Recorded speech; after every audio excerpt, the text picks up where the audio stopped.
Today we're going to talk about bonds, but we're not going to talk about bonds extensively. We're going to talk about a certain element of bonds. We're going to talk about their yields. There are 4 yields I like to talk about, but most textbooks talk about 3 because they don't really call the coupon rate a yield, but you can talk about it in terms of being a yield. First of all, what is a bond? A bond is a long-term instrument that allows the bondholder to be paid interest rate, a specified amount, and usually that specified amount is paid semi-annually. And that amount is called the coupon rate. The coupon rate is also called the nominal yield because it's stated contractually, and we know in finance the nominal rate is a contractually stated rate. When we find the coupon rate, it is a percentage of par. What's par? Par is the face value. It's the value actually printed on the face of the bond. And it's on the calculator, it's the FV key, because we'll use a calculator later to compute bond valuation. So, coupon rate. If it's a 10% coupon rate, how do we find out what the payment is? 0.10 times 1,000, because usually the face value is $1,000 increments, and that'll make $100 coupon payment. For the sake of argument, what if we had a 7.5% coupon? 0.075 times 1,000 will get us what? A $75 coupon payment. Now that we have covered nominal yield or coupon rate, next we'll talk about current yield. Now we'll talk about current yield. Current yield is also easy to calculate, but we have to know two elements. We have to first know the coupon rate, and we also must know the current market price. And the current yield is what the yield of this investment is currently yielding, because it's not the yield to maturity, which accounts the entire time until it matures, and we'll cover that next. So a 10% coupon rate will give us a payment of $100. The current market price is, in this example, $1,150. We do the math, which will give us a current yield of 8.7%. Next, we'll cover yield to maturity. Now we're going to talk about yield to maturity. We want to find out what the bond yields until it matures. The way the bond works, let's use a 5-year bond, even though if it's a bond, it's going to be between above 10 years, 10 to 30 years, because if it's less than a year, it's a T-bill. If it's up to 10 years, it's a treasury note, and if it's between 10 and 30 years, it's usually a bond, treasury bond or a corporate bond, whatever you want to call it.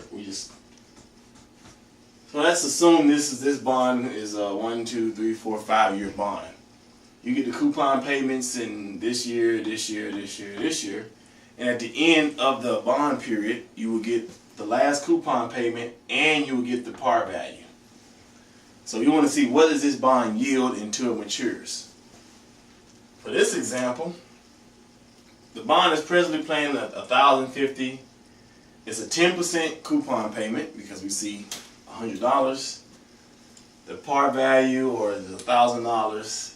And it's over a 10-year period. What is the compute the yield to maturity? We plug this into a financial calculator, and we will find that the yield to maturity is 9.21. If you notice, the current yield was 8.7, and the yield to maturity is higher at 9.21%.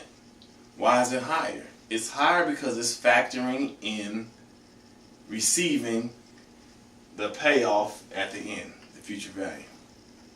Next, we'll talk about yield to call. The last yield we'll talk about is yield to call. Bonds come with usually 2 features. They come with a conversion feature and they come with a call feature.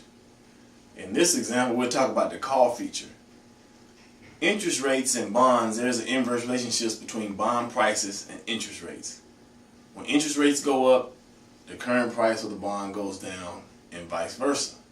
So if you were issued, if you bought bonds or purchased bonds and the current rate was, let's say, 12%, that means you would get $120 coupon payments. Well, bond issuers, they sometimes issue their bonds with a call feature, so when interest rates decrease, they can call those bonds back, and then you will face reinvestment risk because you will be buying bonds and only getting a smaller interest payment or smaller coupon payments. So in this situation, it's a 10-year bond. The bond matures in 10 years. They have a 5-year call at $1,050, 10% coupon rate, and the present value of the bond is $1,098.96. Well, let's explain this 5-year call at $1,050. When they call it at when they call it in 5 years, the FV, the future value or the face value, will now be $1,050 except for the $1,000 because they pay you a premium when they call it. So in this situation, we will plug into our financial calculator.